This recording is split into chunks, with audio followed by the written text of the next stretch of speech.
Delmedico, CEO and founder of SVG. Hey guys, today I'm going to talk real quickly about formally contracting a job, a very important subject, and talk a little bit about what's in our SVG Phase 2 sales training system. I had a call today with a guy who put on a wrong color roof. How many of you guys have ever put on a wrong color roof or replaced a cracked driveway that had some previous conditions you weren't aware of or your sales guy didn't point out? Or how many of you guys ever penetrated copper wire AC tubing underneath the decking? Again, another hidden condition. These are all kinds of examples of liabilities that contractors face every day when they're tearing off and replacing roofs or doing various projects for customers. So guys, there's a way to reduce these type of liabilities, and it's all about having a right set of contracts, forms, and documents when formally contracting a job. So today, we're going to talk a little bit about formally contracting a job and how to train your staff and your salespeople how to use these documents to improve your profits, reduce liabilities, and lead to faster collections. Okay, because profitability starts at the kitchen table. Let's talk real quickly about the service or contingency agreement. Everybody knows that. It's the agreement that starts the relationship out with a customer. A lot of you guys are using the contingency or the service agreement as your build contract. This is a huge no-no. Okay, so after we get that service agreement or contingency agreement signed, we're done with that. That's basically an agreement to enter into a formal build contract at a later date, after the adjustment or after the third party assesses the damage, etc. Okay, so let's talk a little quick about what's in the SVG Phase 2 sales training system for build contracts. Real important. Number one, we got our PPD sheet right here. What's a PPD sheet? A PPD sheet is nothing more than a preliminary pricing detail sheet that allows the salesperson at that kitchen table to figure out how to get to that contract price. So ours starts with the full RCB amount that's paid out by the insurance company.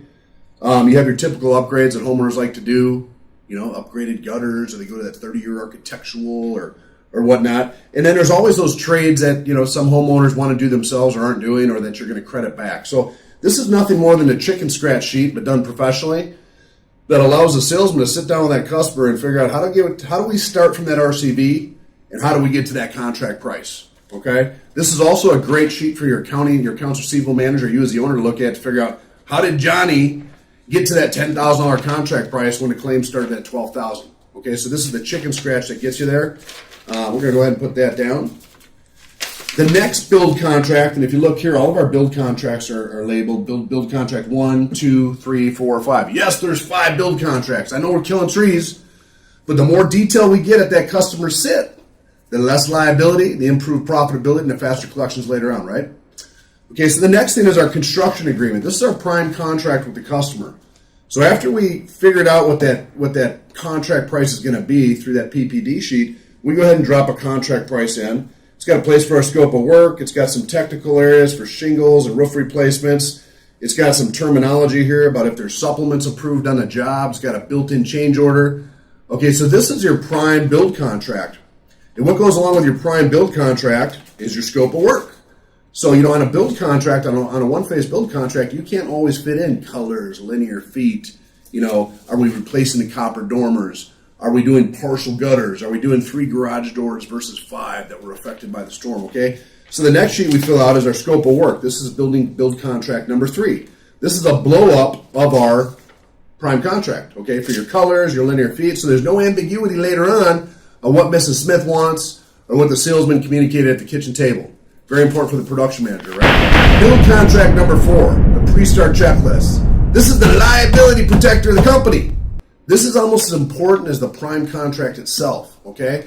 The pre-start checklist covers things such as, company will take reasonable precautions to protect the driveway and or pavers during a roofing project. Customer understands that the company cannot be held responsible for damages to driveway and or pavers caused by third-party dump and or waste disposal service, initialed by the customer. All kinds of great liability protectors in here. Number 10, any hidden conditions or building code related issues which result in additional labor and material costs will require a signed change order to proceed.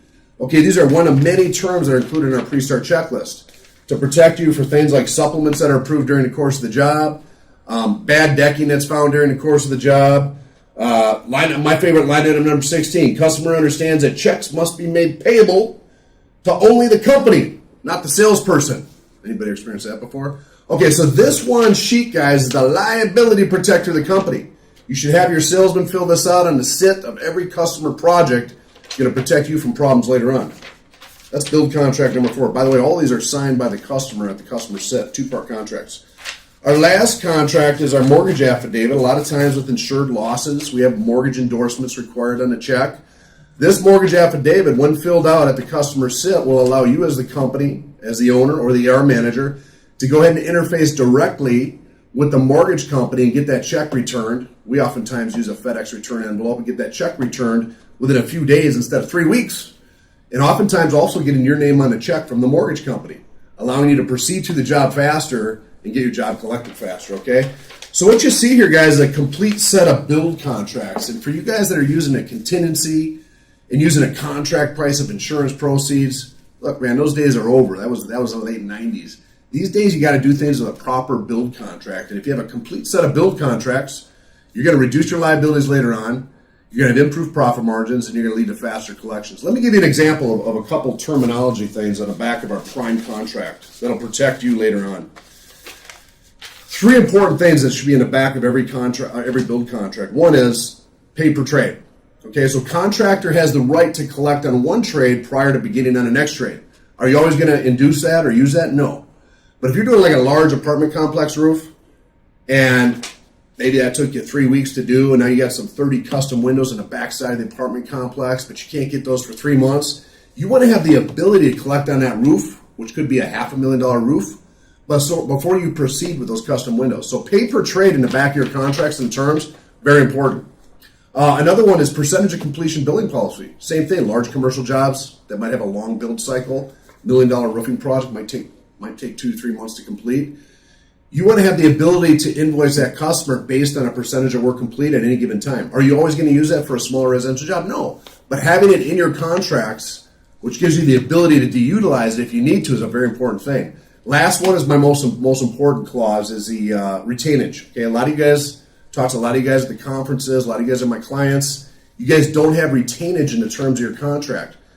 Customary retainage is 10%. So everybody's got punch out. Look, we're tearing off roofs. We're gonna pop a tire with a nail. We're gonna damage a window. We're gonna leave a tar streak on the back of the siding.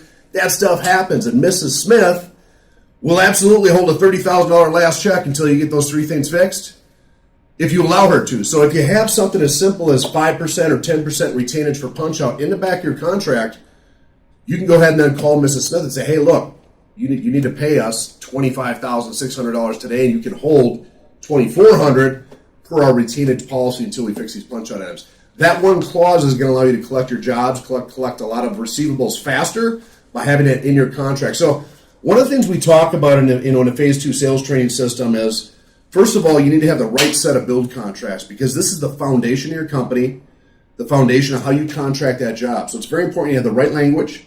Some great looking build contracts like we do. Ours are all systemized, build contract 1, 2, 3, 4, 5. So it's very easy to train your sales guys on how to use them. Our phase 2 sales training system comes with a manual, formally contracting a job, to help you train that new sales rep or that experienced rep how to properly use these build contracts the right way. Okay. Phase 2 also comes with winning adjustments training manual.